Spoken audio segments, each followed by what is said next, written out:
I'm in Flagstaff sitting with Kirsten Hathcock. Kirsten is an inspirational, successful entrepreneur, and unsuccessful at other times.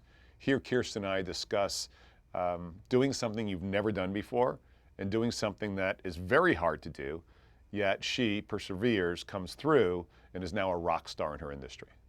Where'd you get the design inspiration from? I mean, I'm thinking of a box, and because I made one for my kids, and it still sits in their room, and it's terrible. Yeah. And it sort of shuts if I lean on it a certain way. Yeah. Furniture's not easy. It's not easy, and I didn't know that. But I was brought up with this sense of I can do anything, which I love. I mean, I absolutely credit my parents for that. So for me, it was just this blind faith that, oh, I can do this. And then I started looking on the market, and I remembered a design. It was a split level record player that my grandmother had back in like the 60s, 70s. And I thought that would make a good design. And I put mid-century modern legs on it that kind of bowed out this way. And yeah, the first ones were horrible. I didn't know what I was doing. I was using the wrong joinery. You know, it was pretty bad. But I got better, so. And you painted them yourself and detailed them yourself? Yeah, I did everything. So what was the cost for one of these custom bespoke?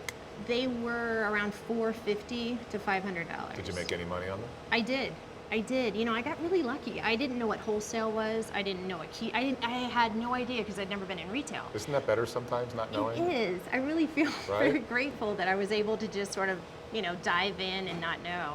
But because I did that and I looked on the market and the only other company selling, they were retailing for $400. And I went, okay, well, that's what it retails for. Good market study. So my margins were huge. But when I went to wholesale, you know, that obviously cuts back a little bit. But I feel lucky, I feel blessed. But I also know that it was that determination to just step through fear that really got me over and over again, you know, where I am today. I'm in Wynwood with street artist Arrive. And by the way, it was hot as hell. And Arrive takes me through his journey on becoming a street artist, a celebrated street artist. And the growth in the acceptance of graffiti in one environment, but being prosecutable in another. It's really odd. So take me through the day that you were gonna do this. At first, I started just scrawling, you know, with like a little paint marker and stuff like that. On a wall, or on walls? I would walk around the neighborhood. Yeah, there's still some around. Yeah. There's still some around. Nice. Yeah, some old ones. They're still aro's, and people would send me pictures and stuff like that. Most of the stuff back then, obviously, was illegal. You know, it wasn't like today. Right. You know, Well, today it's legal because of Wynwood. But if you took this same activity up to West Palm Beach on the side of a building on Okeechobee, oh yeah, you get busted. Oh yeah, you get busted. So that's interesting. Sure. Yeah. How did that manifest itself here in Wynwood? When did that happen? How did that happen? I would say it had to do with the whole Art Basel thing, if anything. You know, when Primary Flight was one of the first big projects that came down, and they started bringing people from abroad, from London and everywhere. Just everybody just started congregating together, and they started doing stuff, and then it just started.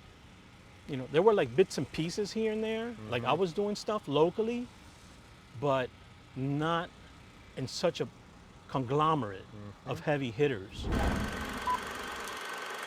We're in Flag in this next clip, and this was a revisit with some of the people who were in the original Flagstaff pilot. And in this one, Danny talks about revisiting firing his own brother in the company he was in.